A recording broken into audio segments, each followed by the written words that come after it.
आज आज़ादी के 78 साल हो गए हैं। बट जब भी आज भी अगर हमारे दिमाग में जम्मू एंड कश्मीर का नाम आता है तो हम उसको टेररिस्ट अटैक से रिलेट करते हैं, क्योंकि पहलगाम में जो 22 अप्रैल को हुआ उसको हम टेररिज्म के बुक में एक न्यू चैप्टर का नाम दे सकते हैं, क्योंकि अब सिविलियंस और टूरिस्ट को भी नहीं छोड़ा जा रहा है। इस अटैक में पिछले कुछ रिसेंट अटैक में इस अटैक को हम लोग worst terror attack on civilians का नाम दे रहे हैं, क्योंकि पिछले कुछ अटैक जिसमें सिविलियंस की जान गई है, पिछले 25 साल का डाटा अगर हमने निकाला तो 2001 में स्टेट लेजिस्लेटिव स्टेट के विधानसभा पे जब हमला किया गया तो कुछ सिविलियंस की जान गई।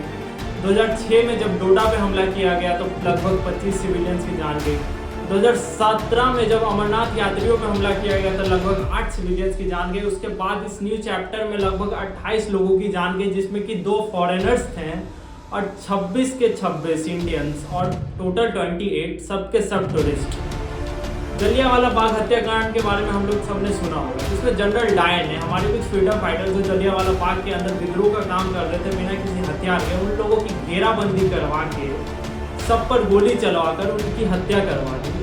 ठीक उसी तरह आतंकवादियों ने इन पे हमला करने के लिए एक ऐसा इलाका चुना, एक ऐसा जगह चुना जहाँ पे एक्सेस ईजी नहीं था, मतलब जहाँ पे लोग या तो पैदल जा सकते थे या फिर घोड़े पे मतलब घोड़े की मदद से जा सकते थे, और वहाँ पे रेस्क्यू टीम का आना भी मुश्किल था।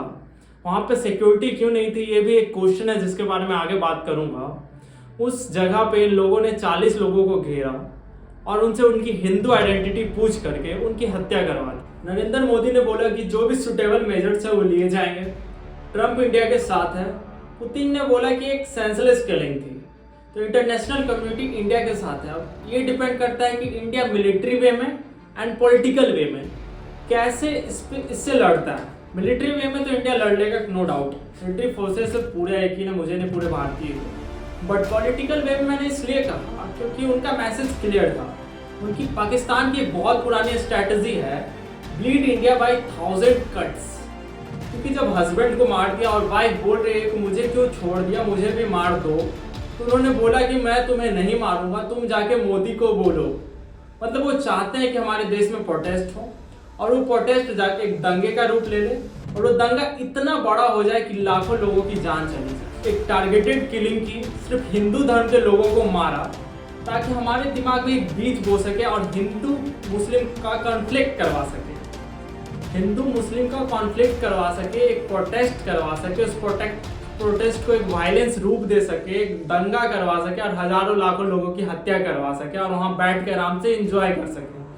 क्योंकि पाकिस्तान का स्टेटमेंट बहुत क्लियर था कि मिनी स्विट्जरलैंड बॉर्डर से बहुत दूर है, हम पर एलिगेशन मत लगाओ, अपने गवर्नमेंट से जाके पूछो। और पाकिस्तान इस चीज की रिस्पॉन्सिबिलिटी कभी नहीं लेगा, क्योंकि अगर उस चीज की रिस्पॉन्सिबिलिटी पाकिस्तान ने ली तो दोबारा से FATA के अंडर आ जाएगा। FATA क्या है? फाइनेंशियल एक्शन टास्क फोर्स, मतलब कि एक ऑर्गेनाइजेशन है जो टेररिस्ट फंडिंग और मनी लॉन्ड्रिंग जैसे चीजों को रोकने का काम करता है। और पाकिस्तान इस चीज में पहले आ चुका है, इस चीज के गिरफ्त में पहले आ चुका है। अगर FATA किसी भी कंट्री को ब्लैकलिस्ट घोषित कर देती है, ब्लैकलिस्ट में डाल देती है, तो उस कंट्री में ना तो कोई फॉरेन इन्वेस्टमेंट होगी, ना वो कंट्री लोन ले सकती है और उसकी करेंसी का जो रेशियो है वो भी बहुत ज़्यादा गिर जाएगा। और पाकिस्तान तो ऑलरेडी कटोरा लेके घूमता ही रहता है। FATA 2022 में पाकिस्तान को टेरर स्टेट घोषित करने वाली थी, लेकिन बट पाकिस्तान किसी तरह से वहाँ से बचने में कामयाब हुआ। और आर्टिकल 370 के हटने के बाद पाकिस्तान ने एक न्यू स्ट्रैटेजी बनाई और किसी भी अटैक से बचने के लिए, मतलब कोई भी अटैक करवाना है और अपने आप को क्लीन दिखाने के लिए, उस अटैक को उसने एक लोकल टेरर अटैक की तरह दिखाने की कोशिश की। और सेम चीज़ वो इस अटैक के साथ भी करना चाहता है, मतलब इस अटैक को भी उसने एक लोकल टेररिस्ट अटैक की तरह दिखाया।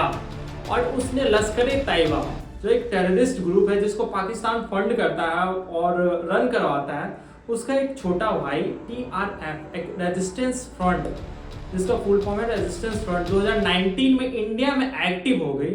और कोई भी टेररिस्ट अटैक इंडिया में जब होता है तो मतलब कि एक सेकेंड वे में उस चीज़ की रिस्पॉन्सिबिलिटी लेने की कोशिश करती है। और एक ट्वीट के माध्यम से उसने इस बार भी इस चीज़ की रिस्पॉन्सिबिलिटी लेने की कोशिश की है। बट ये एक लोकल अटैक कभी नहीं हो सकता, क्योंकि कोई भी लोकल आदमी अपने घर के, अपने स्टेट के इकोनॉमी पे कभी भी हमला नहीं करेगा।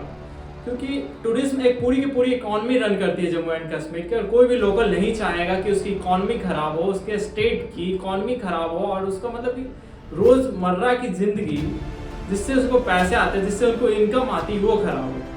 ये टोटल स्ट्रैटेजी पाकिस्तान की है, और मुझे पता है कि इंडियन गवर्नमेंट इस पर बहुत बेटर तरीके से एक्शन ले सकती है, और एक्शन लेगी भी, ये भी मुझे पता है। बट क्वेश्चन ये है कि ये हुआ क्यों?